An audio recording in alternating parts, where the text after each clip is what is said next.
तेरी शक्ति हमें दे दाता, मन का विश्वास कमजोर होता,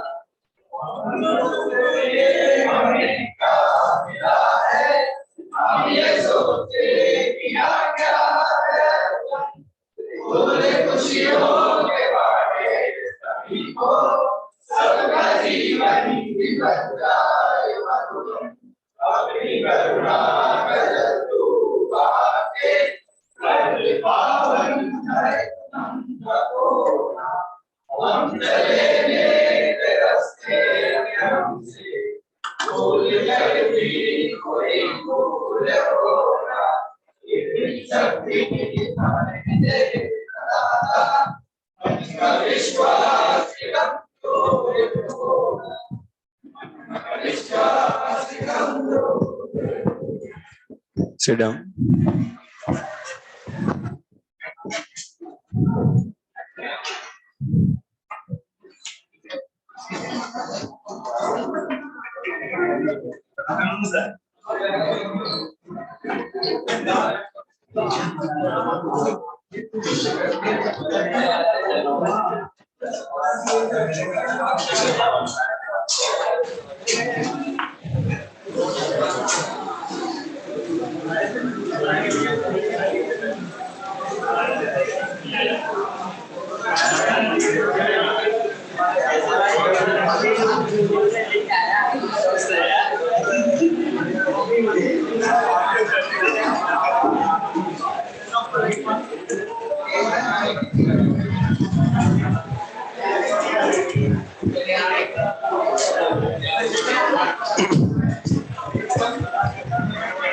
जब पढ़ लें हम तो अब देख लें last chapter, some basic concepts of, हो गया।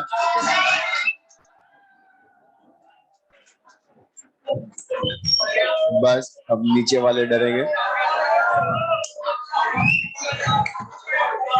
नहीं पढ़ा हूं मैं, पढ़ लो, नहीं पढ़ा हूं मैं, पढ़ लो बस। अब देख लें से, तो लास्ट चैप्टर जो मैं some basic concepts of chemistry, अच्छा उसके पहले मॉड्यूल बोला था करके लाने के लिए, वो करके लाए हो? तो पहले उसमें जो डाउट है वो पूछ लें। एक्सरसाइज 1 में जो क्वेश्चंस दिए थे सेकंड थर्ड में, एक्सरसाइज 1 में सब लाए ना, तो एक्सरसाइज 1 में क्वेश्चन नंबर 48, अच्छा सॉल्युबिलिटी वाले क्वेश्चंस जो थे, क्वेश्चन नंबर 48 से 54 तक का डाउट है। क्वेश्चन नंबर 48 से 54 तक कोई डाउट है उसमें? अप टू 60, अप टू 60 को डाउट है? अप टू 70 और किए ना सबने क्वेश्चन? अप टू 79,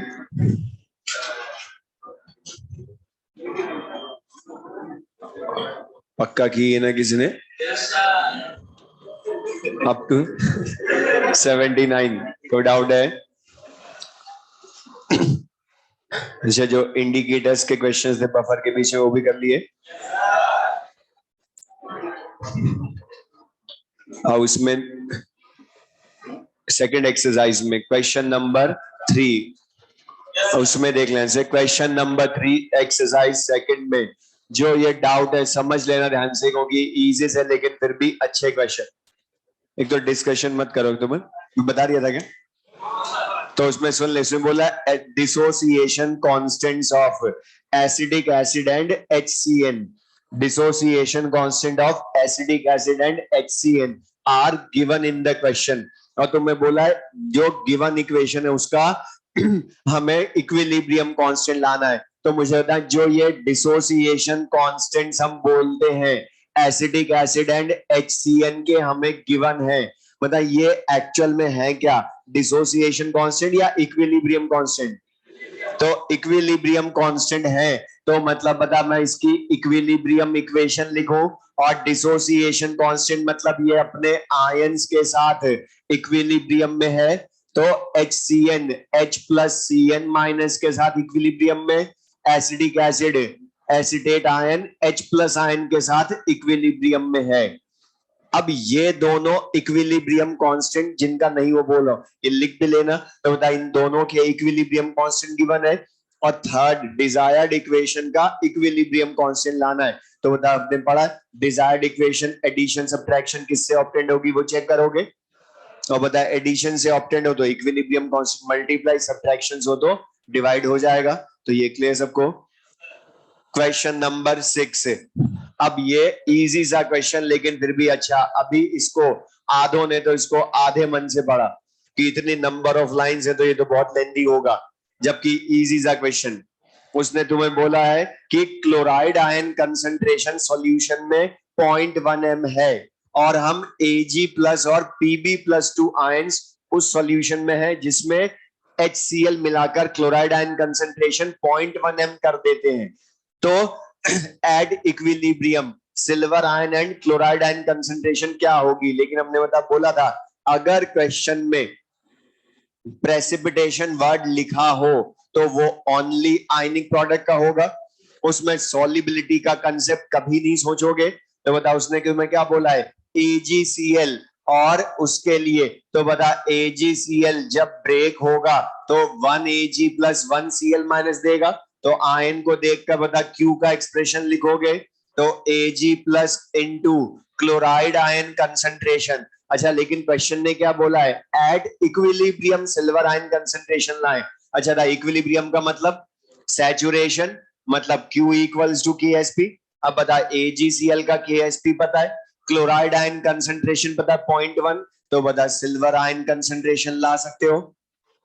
लेकिन मतलब PbCl2 के लिए जब लिखोगे तो 1 लेड आयन देगा, लेकिन क्लोराइड आयन 1 या 2, तो बता इसका एक्सप्रेशन लिखोगे तो बता ये 1 लेड आयन मतलब पावर 1, लेकिन क्लोराइड आयन का कंसंट्रेशन पावर 1 या स्क्वायर, और ये भी बता एट इक्विलिब्रियम पूछ रहा है, तो बता फिर से क्लोराइड आयन कंसंट्रेशन पता 0.1 ये भी पता है, तो बता फिर से लेड आयन कंसंट्रेशन अलग अलग ला सकते हो। मतलब बता इसने एक ही क्वेश्चन 2 बार पूछ लिया कि Q इक्वल्स टू KSP को एक बार AgCl के लिए यूज करवाया, एक बार PbCl2 के लिए। तो बता सिंपल सा क्वेश्चन, ये क्लियर सबको। क्वेश्चन नंबर 13, 12 तो बंदे क्लास में करवाए, तो CrO4-2 और Cl- वाला यही वो तो सबसे अच्छा बोला था, और बोल रहे जिसके लिए सिल्वर आयन कंसंट्रेशन सबसे कम चाहिए होगी वो जल्दी प्रेसिपिटेट होगा, और जिसके लिए ज्यादा चाहिए होगी वो देर से। बस यहाँ पर इक्वल मोल्स बोल दिया हमने, कंसंट्रेशन दे दी थी 0.01, तो इक्वल मोल बोला तो 1 मान लो, और वॉल्यूम 1 लीटर मान लोगे तो 1 मोल पर लीटर कंसंट्रेशन ही हो गई इक्वल। ठीक है।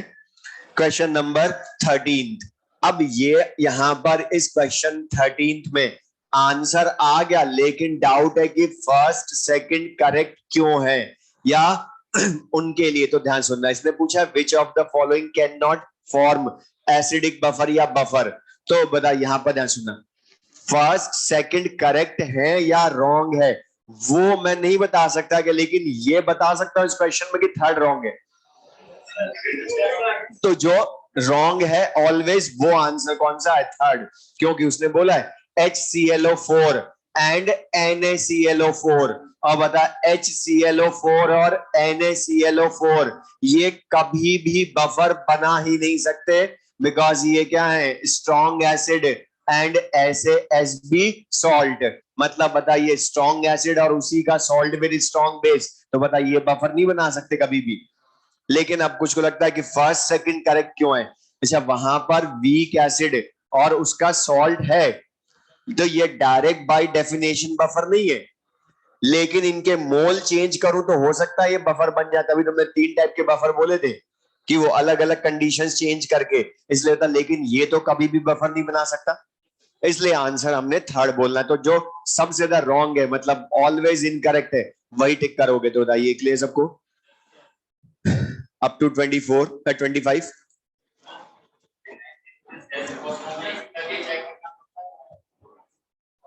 अब इसमें तुम्हें बोला है 19th क्वेश्चन में डिफरेंट वॉल्यूम्स लिए NaOH के और इसके, लेकिन तुम्हें क्या बोला है, pH will be equal to 1। अब इसमें या तो ये चेक कर लेना नंबर ऑफ इक्विवेलेंट्स, जिसमें एसिड के नंबर ऑफ इक्विवेलेंट्स सबसे ज्यादा हो और बेस के सबसे कम हो, डिफरेंस सबसे ज्यादा हो, तो pH उतना कम हो जाएगी, उतना ज्यादा एसिडिक होगा ना वो, तो pH उतना ही कम। ठीक है, अप टू 25। 16th क्वेश्चन में करेक्शन कर लो, उसमें परसेंटेज अल्फा करो, वो वर्ड ही गलत है वो जो उसमें लिखा ना पिरिडीनियम आयन कितना फॉर्म होता है या वो कन्वर्ट होता है, वो गड़बड़ है, उसमें तो मीनिंग अलग हो जाता है, जबकि इन्होंने आंसर अल्फा का दे रखा है, परसेंटेज अल्फा कर लो। क्वेश्चन नंबर 16 में परसेंटेज अल्फा का आंसर पूछा है, तो बता परसेंटेज अल्फा। अच्छा बता, पिरिडीन स्ट्रॉन्ग बेस या वीक बेस? वीक बेस है। अच्छा वीक बेस है तो ऑस्ट्रल्स डाइल्यूशन लॉ यूज कर सकते हो ना, और वीक बेस है तो अल्फा इक्वल्स टू मतलब रूट के बी अपॉन सी कर सकते हो, और इसी को फिर लास्ट में इनटू 100 कर दोगे तो परसेंटेज हो जाएगा। अब तो सिंपल सा क्वेश्चन। ठीक है, थर्ड एक्सरसाइज में क्वेश्चन नंबर 4, थर्ड एक्सरसाइज में क्वेश्चन नंबर 4 इजी सा हम टाइट्रेशन में कर चुके हैं। अब पढ़ो, उसमें लिखा है acidic acid is titrated with KOH। ये तुम्हें उसने बोला है acidic acid is titrated with KOH। अच्छा मुझे बता, एसिडिक एसिड तो वीक एसिड है ना, और KOH स्ट्रॉन्ग बेस है तो वीक। अच्छा ये होता तो ये भी कर सकते थे, तो उसकी जगह क्या है NH4OH एंड HCl, तो है तो इसी तरह का question, weak base strong acid, तो यहां पर NH4OH वीक बेस है, HCl इनकी टाइट्रेशन करवाई स्ट्रॉन्ग एसिड, तो वो तो इसका दूसरा क्वेश्चन में हमने बता दिया।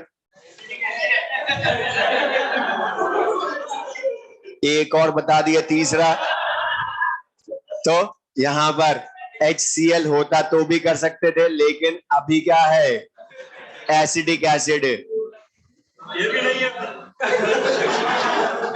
तो फिर क्वेश्चन रॉन्ग है, चेंज कर लो इसको। तो यहां पर सुनना ध्यान से, NH4OH वीक बेस और एसिडिक एसिड वीक एसिड, लेकिन कब पूछी है pH एट इक्विवेलेंस पॉइंट, और इक्विवेलेंस पॉइंट का मतलब क्या होता, and point of titration, titrated लिखा ना उसने, तो एंड पॉइंट पर बता नंबर ऑफ इक्वल्स दोनों के इक्वल, तो ओनली कौन बचेगा इनका, सॉल्ट बचेगा, तो ये क्या हो गया सॉल्ट हाइड्रोलिसिस का क्वेश्चन, क्योंकि ये और, लेकिन उसमें देखो Ka की भी दोनों के डिफरेंट या इक्वल है, तो सॉल्व मत करना, डायरेक्ट बता देना 7, क्योंकि बता Ka के भी इक्वल टू एग्जैक्टली न्यूट्रल हो गया ना, हमने बोल था WaWb सॉल्ट्स का नेचर एग्जैक्टली KaKb की हेल्प से बताते हो, अब तो तुम्हें दे रखा है उसने KaKb इक्वल, तो सॉल्व भी क्यों करें, तो एग्जैक्टली न्यूट्रल, तो pH 7 आंसर हो जाएगा।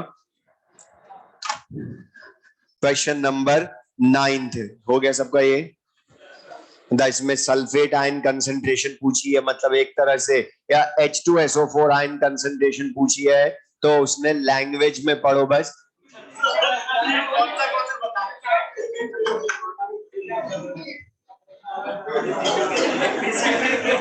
क्वेश्चन नंबर 6 बता रहा हूं, देखो उल्टा जो है उसका, तो 9th का उल्टा 6 है, तो उसमें क्वेश्चन में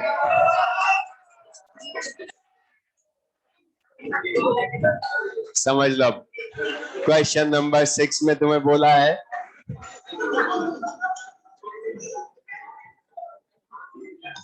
तो इस क्वेश्चन में पढ़ो, तुम्हें बोला in a solution 0.01 m Ba+2 ions are present. अच्छा हमने बोला था आयनिक प्रोडक्ट वाले क्वेश्चंस में सॉलिबिलिटी का कंसेप्ट कभी नहीं सोचोगे, क्योंकि यहां पर पूरा इलेक्ट्रोलाइट नहीं होता है कभी भी सॉल्यूशन में डायरेक्ट। अब बताओ उसने क्या लिखा है, in a solution 0.01 m Ba+2 ions are present. अब तुम्हें बोला इसमें कितना H2SO4 ऐड करें नेसेसरी टू प्रेसिपिटेट BaSO4, ये तुम्हें उसने बोला है क्वेश्चन में। अच्छा बता, H2SO4 जब वाटर में जब सॉल्यूशन मिलाओगे तो स्ट्रॉन्ग एसिड होगा ना, तो बताइए H plus ion sulphate ion में ब्रेक होगा, तो बता सल्फेट आयन था क्या इसमें पहले से, हमने मिलाया अलग से, तो हमने बेरियम सल्फेट नहीं मिलाया पूरा, इसलिए मैं तुम्हें बोलता हूं सॉल्युबिलिटी का क्वेश्चन ही नहीं हो सकता ये।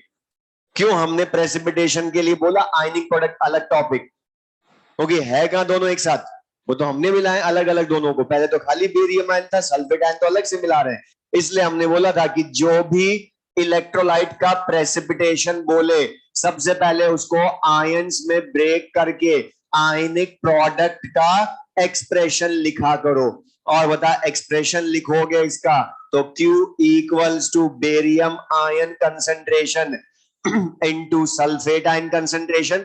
लेकिन बता इसने प्रेसिपिटेशन स्टार्ट बोला है या necessary to precipitate, necessary to precipitate का मतलब प्रेसिपिटेशन होना ही चाहिए, तो बता इक्वल्स टू KSP करूं या greater than KSP, greater than KSP।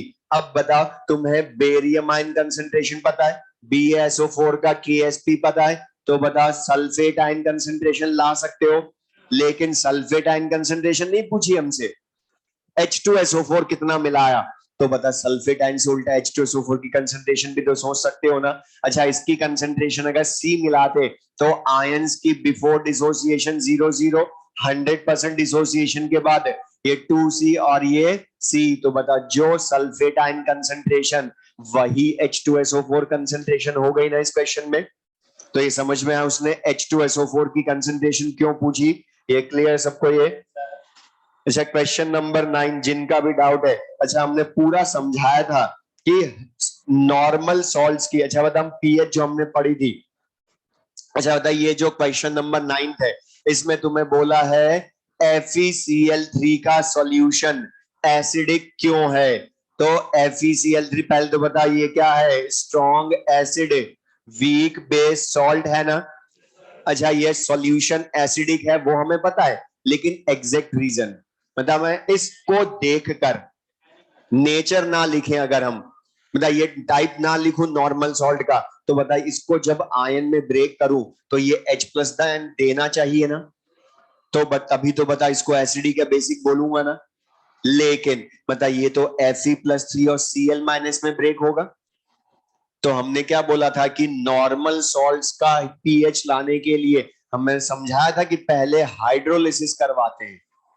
क्यों समझाया था, बिकॉज बताओ हाइड्रोलिसिस के बाद ही तो ये H+ या OH देते हैं ना अपने एक्वस सॉल्यूशन में, तो बता रीजन भी क्या होगा एसिडिक होने का या बेसिक होने का इनके, कि ये वाटर से रिएक्शन कर लेते और H+ आयन या OH देते, लेकिन Cl- तो करता नहीं है स्पेक्टेटर एनायन, तो बता वर्कर के टाइम, इसलिए बता आंसर भी क्या हो गया हाइड्रोलिसिस ऑफ Fe+3।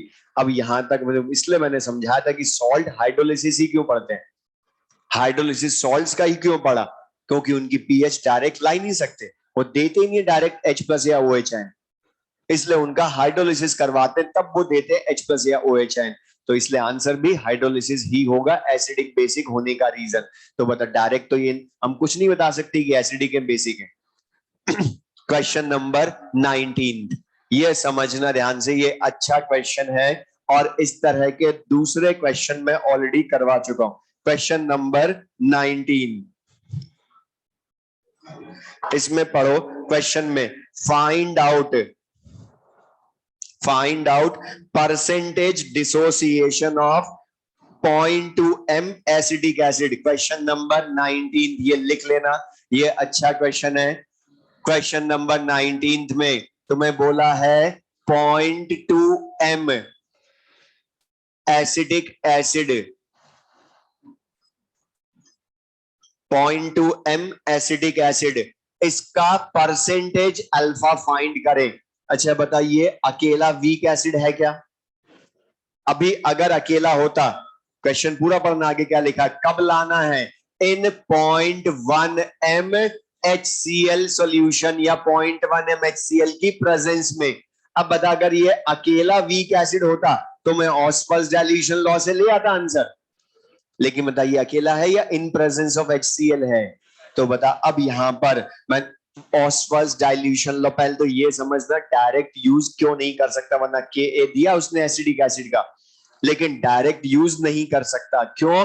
क्योंकि ये वीक एसिड है और ये स्ट्रॉन्ग एसिड, इन दोनों में कॉमन आयन है H+ आयन। मतलब बताइए, तो कॉमन आयन इफेक्ट का क्वेश्चन हो गया, लेकिन बफर नहीं है, क्योंकि वीक एसिड के साथ उसका WS भी सॉल्ट होना चाहिए था, और ये तो एसिड एसिड मिक्स करे, मतलब स्ट्रॉन्ग एसिड और वीक एसिड मिक्स करे। और बता, ऐसे क्वेश्चंस हमने सॉल्युबिलिटी में भी करे, तो KSP को यूज करते थे, लेकिन मतलब फॉर्मूला था या प्रोसीजर, एस डैश की टर्म में लिखकर करते थे ना सॉल्व, तो यहां भी फिर प्रोसीजर हमारे पास। अब इसका पहले मीनिंग समझना एग्जैक्टली है क्या, ध्यान से देख लीजिए। उसका मतलब है कि हमारे पास पहले अकेला एसिडिक एसिड का सॉल्यूशन है, अकेले एसिडिक एसिड का एक्वस सॉल्यूशन है। और बता, जब ये अकेला है तो अपने आयंस के साथ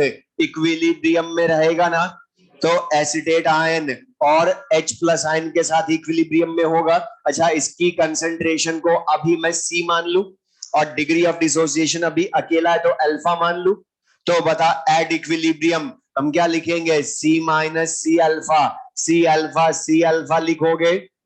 अच्छा, लेकिन अब किसकी प्रेजेंस में मिला रहे हो इसको, HCl, उसकी कंसंट्रेशन C1 मान लूं, तो HCl बता वीक एसिड या स्ट्रॉन्ग एसिड, तो पार्शियली ब्रेक आयंस में 100% ब्रेक, 100% ब्रेक। स्ट्रॉन्ग एसिड है तो बताइए आयंस में 100% ब्रेक होगा, तो खुद बचेगा 0।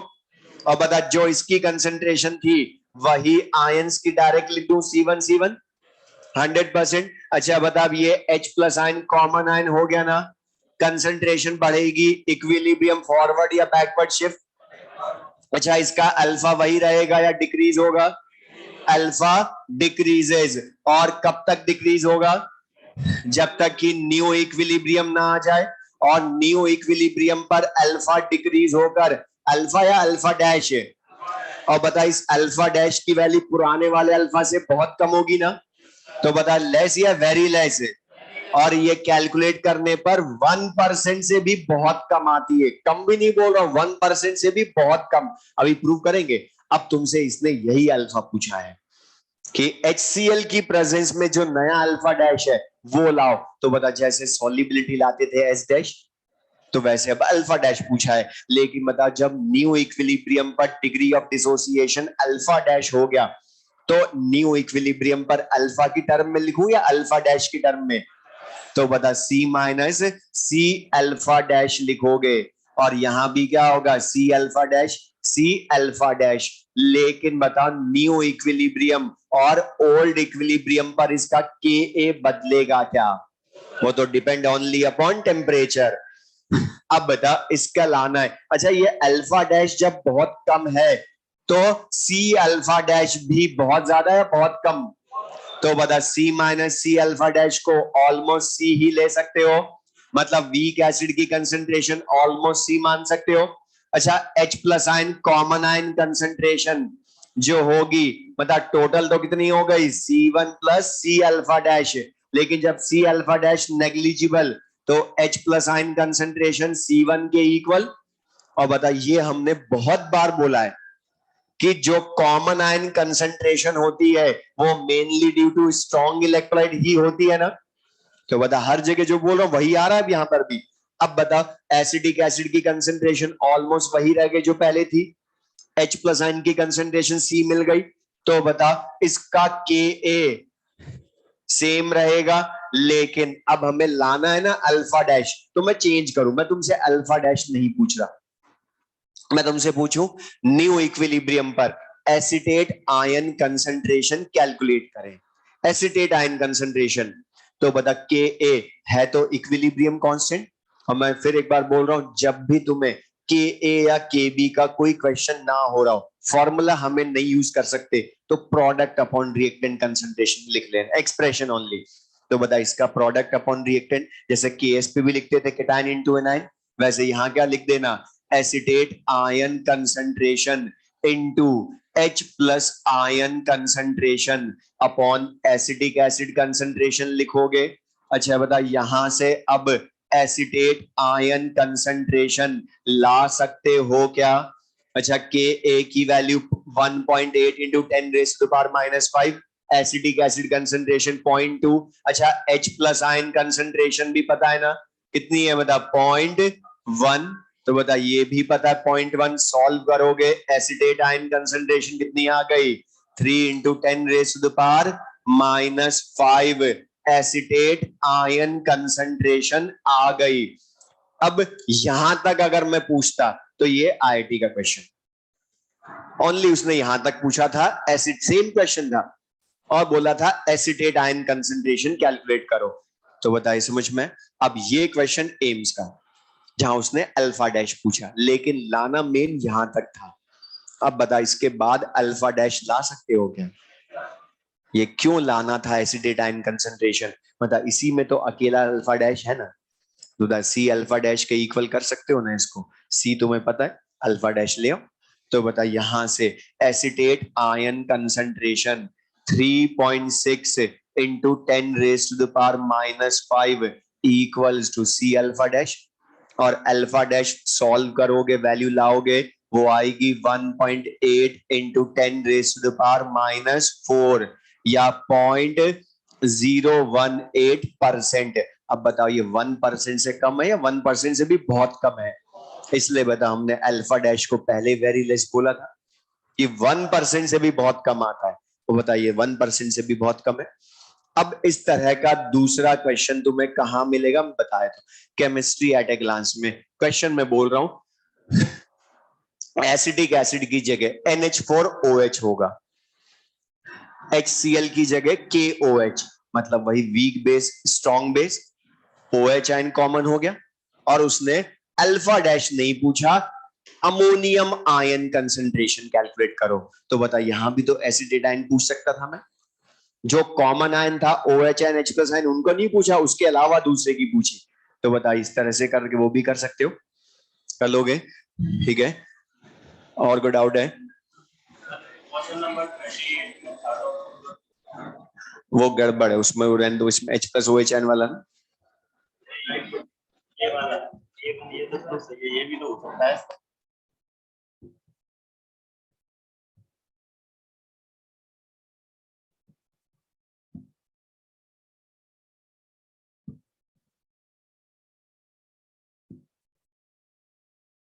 हमें थोड़ा पता K1 की वैल्यू नेगेटिव में है तो प्लस में आ जाएगी पावर, उल्टा हो जाएगा, पावर नेगेटिव होती है Ka की।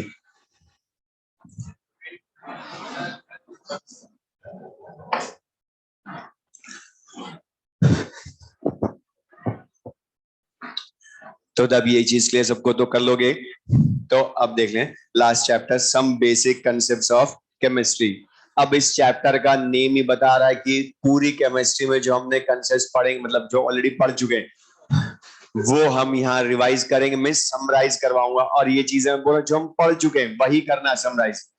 और ये सब तुम बताओगे, रिवीजन तुम्हारा होगा ना मेरा होगा वापस।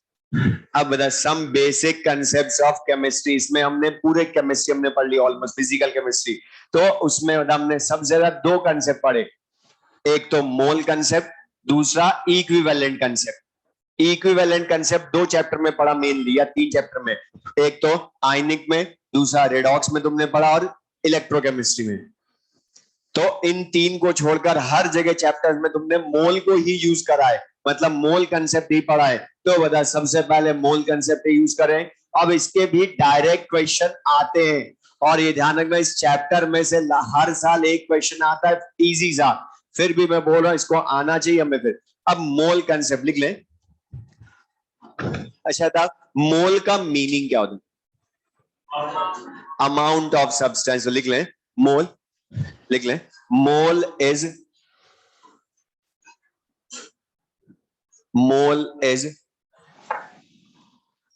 Basic SI unit. Mole is basic SI unit. Mole is basic SI unit of amount of substance. Mole is basic SI unit of amount of substance. Basic ऐसा unit of amount of substance. अब इसमें मोल को तो हमने बोल दिया simply amount of substance, लेकिन बता ये जो अमाउंट ऑफ सब्सटेंस है हमने पूरी केमिस्ट्री में, फिजिकल केमिस्ट्री में कभी मास की टर्म में यूज करा, कभी वॉल्यूम की टर्म में लिया, कभी नंबर ऑफ पार्टिकल्स की टर्म में यूज करा। तो मुझे बता दो, ये सबको आता है, रिवीजन ही होना है, बचपन से पढ़ रहे सब चीजें। अच्छा था, किसी भी सब्सटेंस के 1 मोल में कितने नंबर ऑफ पार्टिकल्स होते हैं? बोलो। Na लिख लो। तो 1 मोल सब्सटेंस में Na नंबर ऑफ पार्टिकल्स होते हैं और 6.02 इंटू 10⁻23 पार्टिकल्स। और ये जो पार्टिकल्स होते हैं ये कैन बी एटम्स, मॉलिक्यूल्स और आयंस।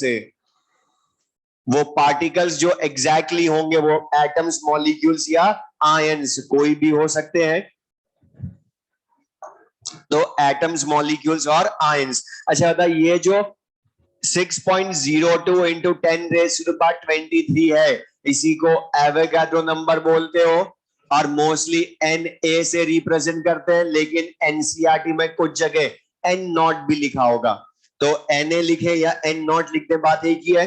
तो किसी भी सब्सटेंस के 1 मोल में Na पार्टिकल्स होते हैं, लेकिन अब इसमें एक चीज जिसका तुम्हें ध्यान रखना है, मोल कंसेप्ट का कोई भी न्यूमेरिकल हो या क्वेश्चन हो, सबसे पहले चेक करना कि वो सब्सटेंस कौन सी फॉर्म में एग्जिस्ट करता है या स्टेबल होता है, एटम फॉर्म में, मॉलिक्यूल फॉर्म में या आयन फॉर्म में। क्यों? क्योंकि बता तभी डिसाइड कर पाओगे 1 मोल में Na एटम्स होंगे या 1 मोल में Na मॉलिक्यूल्स होंगे या 1 मोल में Na आयंस होंगे। ओके, हमने लिख तो दिया Na पार्टिकल्स, लेकिन पार्टिकल्स एटम्स या मॉलिक्यूल्स या आयंस, तीनों में से कोई एक होंगे, तीनों नहीं होंगे एक साथ, इसलिए ध्यान से होना। तो जैसे मैं क्वेश्चन बोल रहा हूं उसमें हमारी थ्योरी भी होगी, आगे के क्वेश्चन भी होंगे।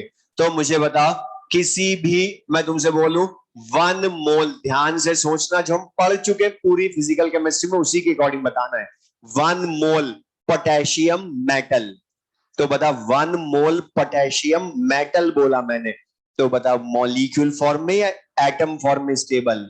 मेटल्स तो सब एटम फॉर्म में होती हैं। तो बता, अगर मैंने बोला 1 मोल पोटेशियम, तो क्या बोलोगे, इसमें Na मॉलिक्यूल्स होते हैं या Na एटम्स होते हैं?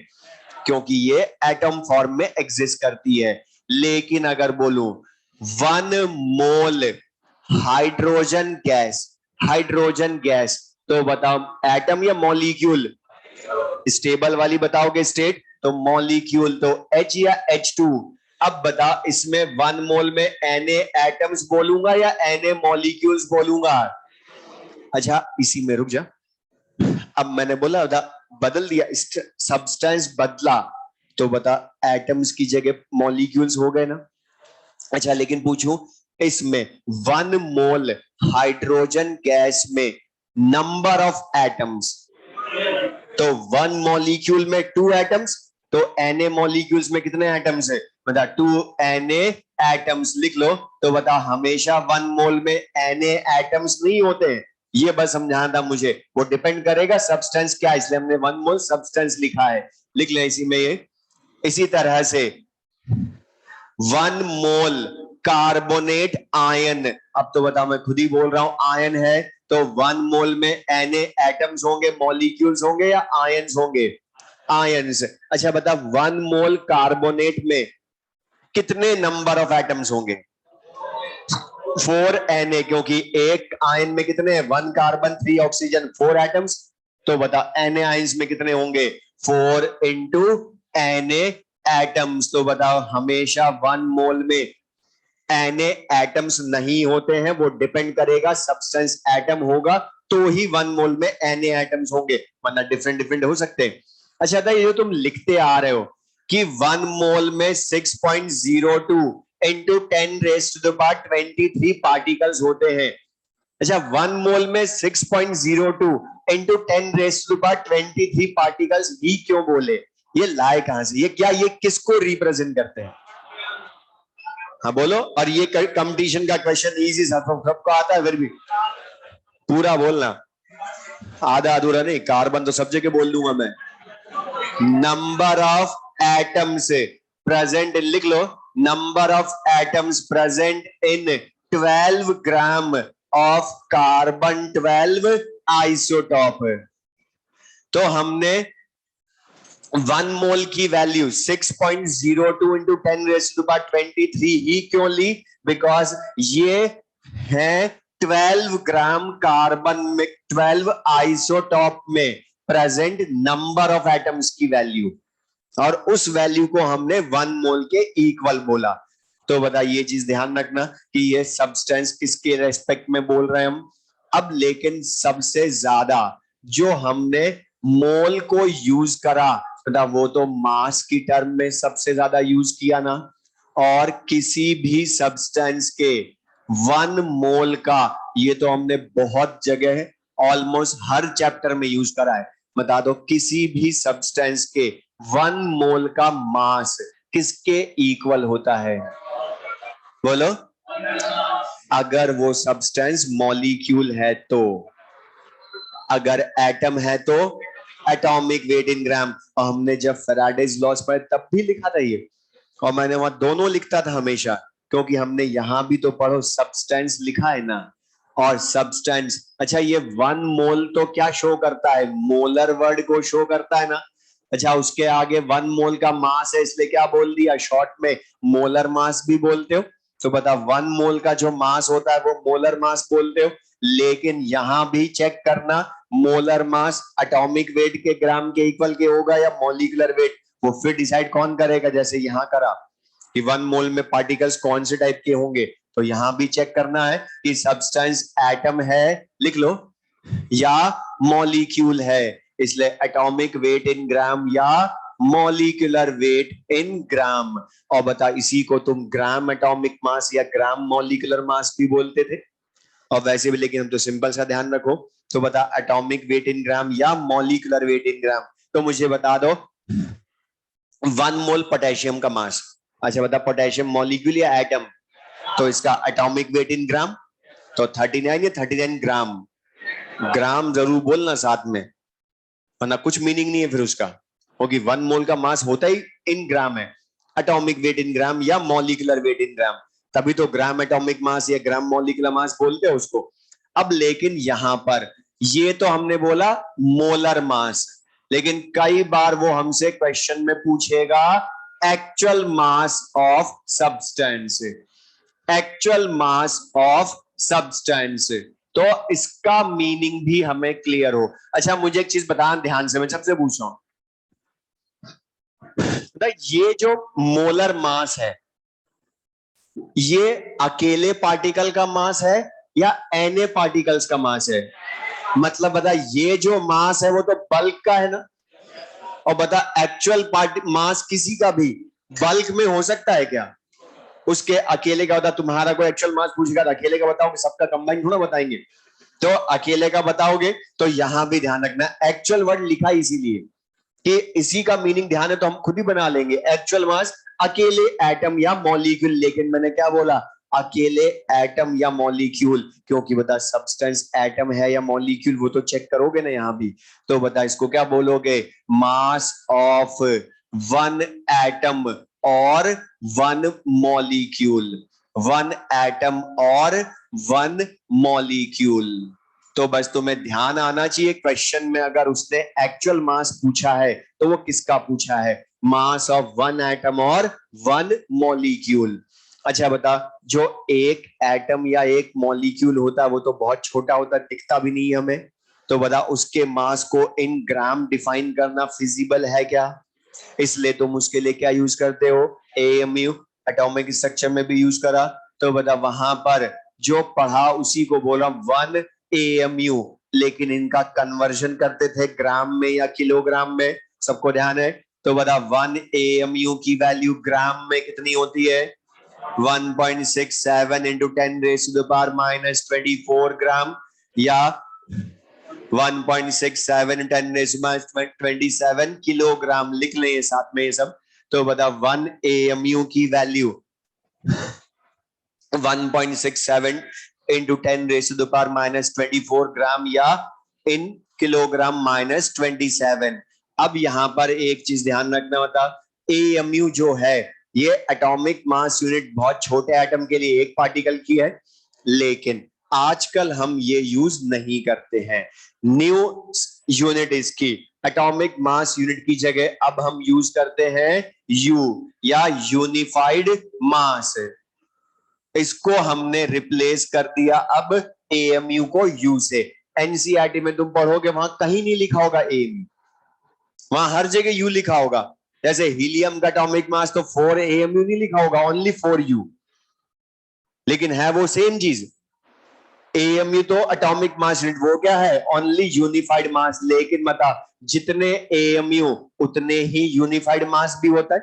तो 10 AMU तो 10 U, और एक और यूनिट यूनिफाइड मास या AMU की जगह डाल्टन, तो 1 डाल्टन भी 1 U ही होता है। तो बता ये तीनों कन्वर्जन है, ये तो बस खाली जो बता रहा हूं जो मिल सकते हैं, तो हमें याद होना चाहिए बस उनके लिए। तो सिंपल हमने बोला जो पढ़ चुके वो समराइज कर रहा हूं बस, में तो पूरी फिजिकल केमिस्ट्री में।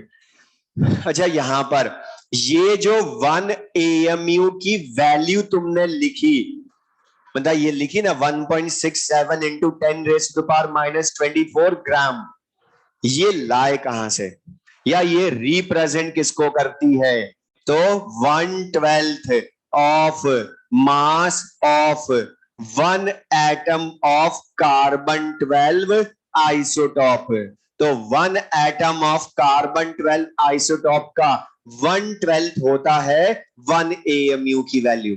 अब ये लास्ट 5 ईयर में ही कंपटीशन में पूछा है, लास्ट 5 इयर्स में खाली ये पूछा था कि 1 AMU किसको रिप्रेजेंट करता है, और उसमें ये वैल्यूज नहीं लिखी थी कुछ भी, खाली ये लिखा था कि 1/12 of the mass of 1 atom of carbon 12 isotope. और एक नॉलेज के लिए बता रहा हूं, सुन ले कि आजकल हम किसी सब्सटेंस के 1 एटम या 1 मॉलिक्यूल को एग्जैक्टली वे कर सकते हैं। 1 एटम या 1 मॉलिक्यूल को एग्जैक्टली वे कर सकते हैं with the help of mass spectrometer, instrument called mass spectrometer. तो उससे हम 1 एटम या 1 मॉलिक्यूल को भी वे कर सकते हैं। तो बता 1 एटम या 1 मॉलिक्यूल को वे करा, उसका 1/12 करा, तो बता 1 AMU की वैल्यू हो गई ना। ये क्लियर है? अब यहां पर एक कैलकुलेशन के काम की चीज बोल रहा हूं, ये कन्वर्जन हमारे बहुत काम आएगा। 1/Na, मतलब 1/Na जो है इसको डिवाइड करना बहुत जगह यूज होगा। तो बता बार बार डिवाइड करोगे बहुत लेंथी हो जाएगा, और इसका मल्टीप्लीकेशन डिवीजन आएगा हमेशा 1.67 into 10 raised to the power minus 24। लेकिन बता इसको AMU मत बोल देना, क्योंकि वो ग्राम में के साथ होता है और ये खाली नंबर है। तो ये तो 1/Na डिवाइड कर रहे हो ना खाली तुम, तो 1/Na। तो ये क्लियर सबको? ये तो बता ये क्या हो गया, 1 मोल का रिलेशन विद मास हो गया, जो हमने पढ़ चुके पूरे फिजिकल केमिस्ट्री में यूज कर चुके। उसमें से मैं फिर बोल रहा हूँ, ये ध्यान रखना कि मास ऑफ 1 मोल सब्सटेंस, उसका मॉलिक्यूलर वेट इन ग्राम, अगर वो मॉलिक्यूल है तो, एटम है तो एटॉमिक वेट इन ग्राम होता है। या उल्टा भी बोल सकते हो MW ग्राम या AW ग्राम में 1 मोल प्रेजेंट होते हैं, उल्टा भी तो बोल सकते हो ना, मतलब मास में 1 मोल होते हैं। तो अब इसी का थर्ड रिलेशन विद वॉल्यूम, तो मुझे बता दो किसी भी सब्सटेंस के, ध्यान से बताना जल्दबाजी मत करना, बता किसी भी सब्सटेंस के 1 मोल का वॉल्यूम कितना होता है? किसी भी सब्सटेंस के 1 मोल का वॉल्यूम कितना होता है? अच्छा एट STP कितना होता है? बोलो। नहीं होता है। मैंने इतनी बार बोला किसी भी सब्सटेंस का, सोच नहीं रहा, अब तो सही कर लो। और हमने बता जहां भी 22.4 लीटर लिखा वो हमेशा गैस के लिए बोला। अभी तक मैं किसी भी सब्सटेंस बोल रहा था, इसलिए वो अंडरलाइन कर रहा हूं बार बार सब्सटेंस। ये नहीं कि मुझे अच्छा लग रहा है इसलिए अंडरलाइन कर रहा हूं वो सब्सटेंस, मतलब वो सॉलिड लिक्विड गैस सबके लिए है, लेकिन मतलब volume of 1 mole of gas at STP NTP 22.4 होता है। इसलिए इसमें अब मैं बोल रहा हूं वॉल्यूम, इसीलिए हमने मतलब पूरी फिजिकल केमिस्ट्री में वॉल्यूम था या प्रेशर था, सबसे पहले गैस चेक करते थे है या नहीं। तो बता वही चीज यहां भी रखो यार। तो लिख लें volume of 1 mole of a gas. अच्छा था, ये किसी पर्टिकुलर गैस के लिए होता है वॉल्यूम या फॉर एनी गैस? मतलब कोई भी गैस एट एसटीपी और एनटीपी उसका वॉल्यूम होता है 22.4 लीटर या 22,400 मिलीलीटर, यही होता है। तो बता 1 मोल गैस, अच्छा बता जैसे 1 मोल का मास मोलर मास बोलते हो, तो बता 1 मोल का वॉल्यूम क्या बोलोगे? मोलर वॉल्यूम बोलोगे ना। तो बता मोलर वॉल्यूम कितना हो गया 1 मोल गैस का एट एसटीपी एनटीपी 22.4 लीटर। अच्छा ये एसटीपी और एनटीपी पर टेम्परेचर प्रेशर भी हमें पता हो, तो एसटीपी पर टेम्परेचर 0 डिग्री सेल्सियस, प्रेशर 1 बार। एनटीपी पर टेम्परेचर फिर से 0 डिग्री सेल्सियस ही होता है, लेकिन प्रेशर 1 एटीएम। लेकिन मतलब फिर भी एसटीपी एनटीपी को हम सेम मानते हैं ना, तभी तो लिखते हो एसटीपी और एनटीपी। क्यों लिख देते हैं? अच्छा पूरी फिजिकल केमिस्ट्री में मतलब एग्जैक्टली 1 एटीएम 1.013 बार होता है ना, लेकिन मतलब हमने हर जगह क्या माना? एटीएम और बार को सेम ही माना ना ऑलमोस्ट। और बता जब 1 एटीएम ऑलमोस्ट 1 बार मान रहे हो, तो बताओ एसटीपी भी ऑलमोस्ट एनटीपी के इक्वल ही हो जाएगी ना फिर, क्योंकि टेम्परेचर तो दोनों का सेम है। अब लेकिन बहुतों को कंफ्यूजन की, हमने तो पढ़ा था स्टैंडर्ड कंडीशंस में तो टेम्परेचर 25 डिग्री सेल्सियस होता है, तो करेक्ट है पढ़ा था तुमने। और अभी भी वही बोलूंगा, स्टैंडर्ड कंडीशंस में टेम्परेचर 25 डिग्री सेल्सियस होता है, ये करेक्ट है। Under standard conditions temperature 25 degree Celsius ही होता है, लेकिन एसटीपी में और स्टैंडर्ड कंडीशंस में बहुत डिफरेंस होता है। एसटीपी का मीनिंग है स्टैंडर्ड टेम्परेचर एंड प्रेशर या नॉर्मल टेम्परेचर एंड प्रेशर, जबकि स्टैंडर्ड कंडीशंस एग्जैक्टली इनका जो एक्चुअल नेम है वो ये नहीं है। इनका एक्चुअल नेम मैंने पहले भी बताया, ये है standard ambient temperature and pressure. Standard temperature ambient temperature and pressure, इसको शॉर्ट में लिखते हैं एसएटीपी। लेकिन बार बार एसएटीपी लिखे उससे अच्छा हम शॉर्ट में क्या बोल देते हैं? Standard conditions. इसलिए तुमने ध्यान से देखा चाहे इलेक्ट्रोकेमिस्ट्री था चाहे थर्मोडायनेमिक्स था, हम जब भी बोलते थे अंडर स्टैंडर्ड कंडीशंस, कभी भी लिखा कि हमने अंडर एसटीपी? अरे मना करो, नहीं लिखा। अंडर एसटीपी थोड़ा लिखा, उसको हमेशा क्या लिखा? अंडर स्टैंडर्ड कंडीशंस लिखा ना अलग से। क्यों लिखा? क्योंकि स्टैंडर्ड कंडीशंस में टेम्परेचर 25 डिग्री सेल्सियस या 298 केल्विन लेते हो, लिख भी लो ये, लेकिन प्रेशर 1 एटीएम या 1 बार ही लेते हो। तो बता एसटीपी एनटीपी और एसएटीपी में प्रेशर सेम होता है लेकिन टेम्परेचर अलग होते हैं, इसलिए तो उसको अलग से बोला स्टैंडर्ड कंडीशंस, जिससे कि हमें डिफरेंशिएट कर पाए हम। तो ये ध्यान रखना, मैं ये बता रही है अलग से फिर क्लियर रखना, क्योंकि एसटीपी में अलग मीनिंग है, इसलिए उसको शॉर्ट में एसटीपी बोला, स्टैंडर्ड टेम्परेचर प्रेशर। इसको मैंने कभी नहीं बोला स्टैंडर्ड टेम्परेचर प्रेशर, बोला है स्टैंडर्ड कंडीशंस में टेम्परेचर प्रेशर। तो ये ध्यान रखोगे। अच्छा अब ये लिख लें, अब काम का हमारे बता भी तो एसटीपी एनटीपी है, इसलिए तुमने कभी भी वॉल्यूम 22.4 लीटर यूज किया, कभी भी ये नहीं लिखा अंडर स्टैंडर्ड कंडीशंस 22.4 होता है, उसे लिखा शॉर्ट में हमेशा एट एसटीपी एनटीपी ही। अब ये लाए कहां से बता कि 1 मोल गैस का वॉल्यूम एट एसटीपी 22.4 लीटर होता है, लाए कहां से? हाँ बोलो, मैं बोला गैस के लिए बोल बोल के थक गया, कुछ भी ना है तो आइडियल गैस इक्वेशन, तो अब तो बता दो। तो पीवी इक्वल्स टू एनआरटी से ही लाए होंगे। प्रेशर 1, वॉल्यूम लाना है, number of moles 1, R value exactly 0.0821 होती है, तो हम शॉर्ट में लिखते थे अप्रोक्स। अच्छा, टेम्परेचर एसटीपी एनटीपी पर तो 273 केल्विन लोगे और इसको सॉल्व करोगे, लिख लेंगे, तो बता वैल्यू कितनी आती है, 22.4 लीटर। तो ये वैल्यू हमने फिर बोली 1 मोल गैस का वॉल्यूम एट एसटीपी और एनटीपी।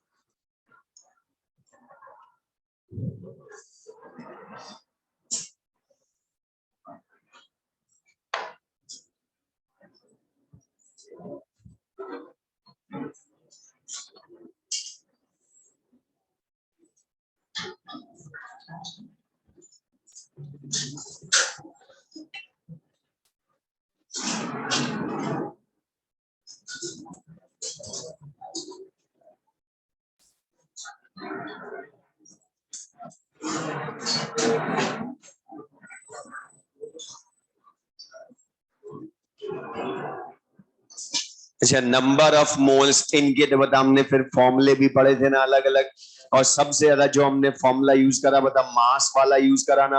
अब वो हमें सबको याद है, बताऊं कि कैसे लाते, यूज तो तुम कर चुके बिना बताए भी, तो बताओ मुझे बता दो, अगर क्वेश्चन में मास गिवन हो तो नंबर ऑफ मोल्स कैसे लाते हो? उसके लिए पहली चीज बता, मास किस में लेते हो, मिलीग्राम या ग्राम? अब डिवाइड किससे करूं? मोलर मास एक मतलब डिपेंड करेगा फिर यहाँ पर भी सब्सटेंस एटम है या मॉलिक्यूल है। अगर वो एटम हुआ तो बता एटॉमिक वेट इन ग्राम करोगे डिवाइड, लेकिन मॉलिक्यूल हुआ तो मॉलिक्यूलर वेट इन ग्राम। तो बता फॉर्मूले को यूज करने में भी चेक करना है कि सब्सटेंस एटम है या मॉलिक्यूल है।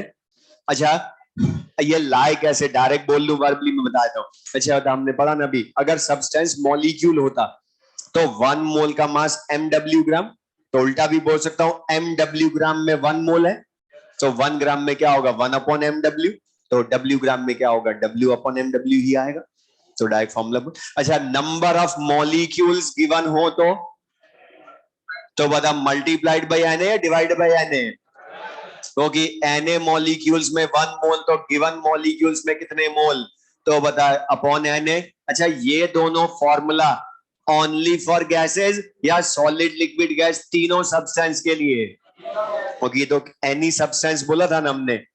अच्छा बता, volume of gas at STP given हो तो मोल ला सकते हो क्या? कैसे लाते हो बता, 22.4 लीटर में 1 मोल, तो वी लीटर में कितने मोल, V अपॉन 22.4 लीटर। लेकिन अगर बता वॉल्यूम मिलीलीटर में हो तो फिर तो 22,400 मिलीलीटर से डिवाइड करोगे। लेकिन ये formula only for gases at STP और एनटीपी ही काम का है। लेकिन बता, अगर temperature pressure other than STP NTP हो गैस के लिए, तो बताओ अदर देन एसटीपी एनटीपी हो तो पीवी इक्वल टू नाटी से भी तो ला सकते हो ना मोल। तो temperature pressure other than STP and NTP हो तो temperature pressure other than STP और एनटीपी, तो पीवी इक्वल्स टू एनआरटी से भी मोल ला सकते हैं। लेकिन ये मोल सॉलिड लिक्विड गैस सबके या ओनली फॉर गैसेस है? Only for gases. जो हम पूरे चैप्टर्स में पढ़ चुके हैं वो मैं बस समराइज कर रहा हूं। अच्छा बताओ, अगर तुम्हें मोलैरिटी ऑफ सॉल्यूशन गिवन हो, वॉल्यूम ऑफ सॉल्यूशन गिवन हो, तो बताओ mole of solute in solution ला सकते हो क्या? मतलब molarity equals to n by V होता है ना, तो n equals to m into V लिख सकते हो। लेकिन ये m इंटू वी हर जगह काम आएगा या सॉल्यूट इन सॉल्यूशन में आएगा? सॉल्यूट इन सॉल्यूशन में काम आएगा।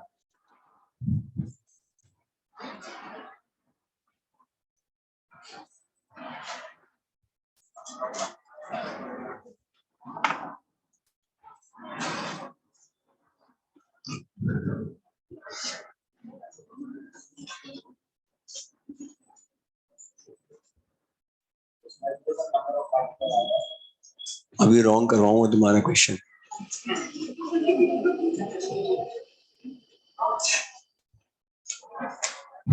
मुझे पता है वहां क्या लिखवाना है, अभी करवाऊंगा क्वेश्चन रॉन्ग। लिख लो ये।